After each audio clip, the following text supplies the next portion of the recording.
Hi everyone, and welcome to Simply Stories. Today we'll be reading Love in the Library, written by Maggie Tokuda-Hall.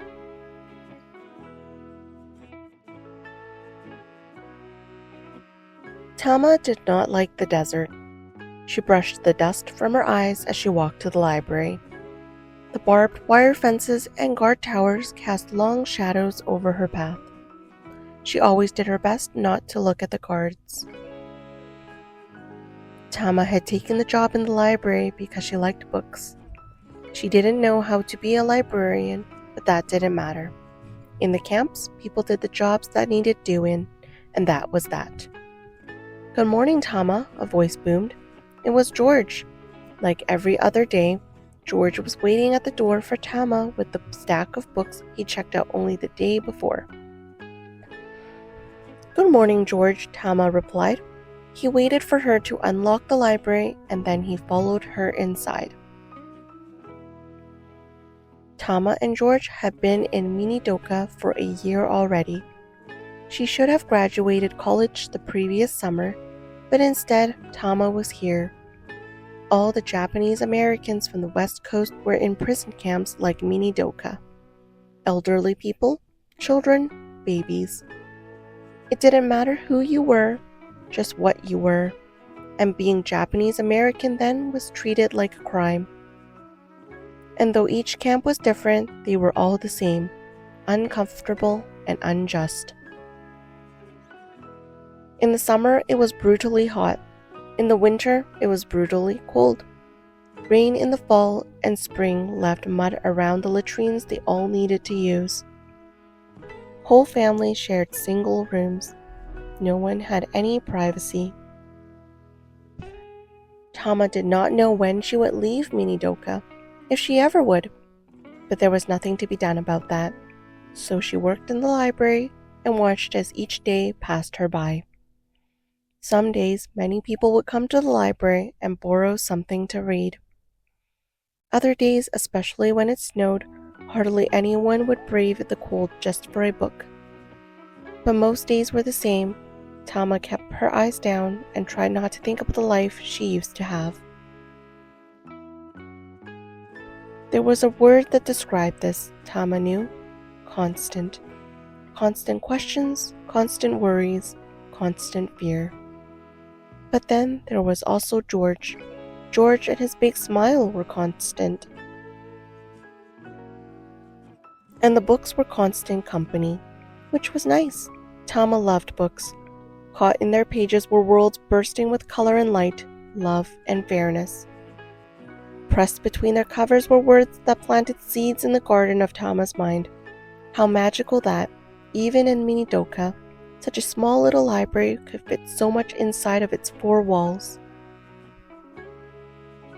Tama kept a word for that too, nestled close to her heart. "Miraculous," she whispered. "What was that?" asked George. His voice was so big it barely fit in the library. Tama blushed. Then she held up her finger to remind him of the rules. They were in a library after all. George just went on grinning at her. Tama wanted to smile back. She tried to focus on the things that made her smile. The boys outside, hollering and cheering as they played baseball.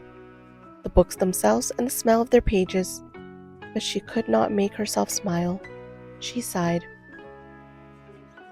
"What's wrong?" George asked. "Nothing, or everything," Tama said. She did not need to tell him what she meant. He knew. Everyone in Minidoka knew. "I try not to complain. I know this isn't fair, but I also know there is nothing to be done. I try not to be afraid, but I'm just so...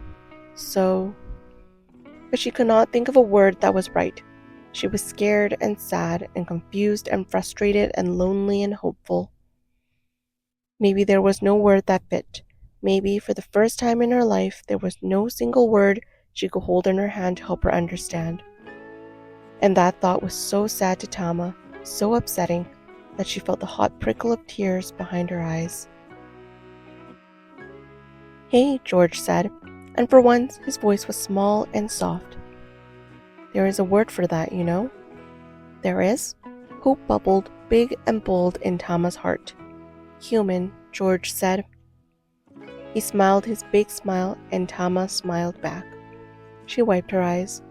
She held the word close to her heart and felt less alone than she had only a moment before. You can't possibly be reading all those books you check out, she said. No, he replied. Do you see how long they are? I'm only human, you know. So then, why come every day? She laughed. But George was not laughing. And then for the first time she saw him, really saw George, and saw what he held close to his heart. It was her, Tama. They were married, Tama and George, and their first son was born in Minidoka. They hoped for the best. Their love for the family they made was constant, even if the injustice their family was created within was constant too. To fall in love is already a gift, but to fall in love in a place like Minidoka, a place built to make people feel like they weren't human, that was miraculous. That was humans doing what humans do best. The miracle is in us, Tama wrote in her journal. As long as we believe in change, in beauty, in hope. That miracle is hard to find sometimes, but it is in all of us. The end.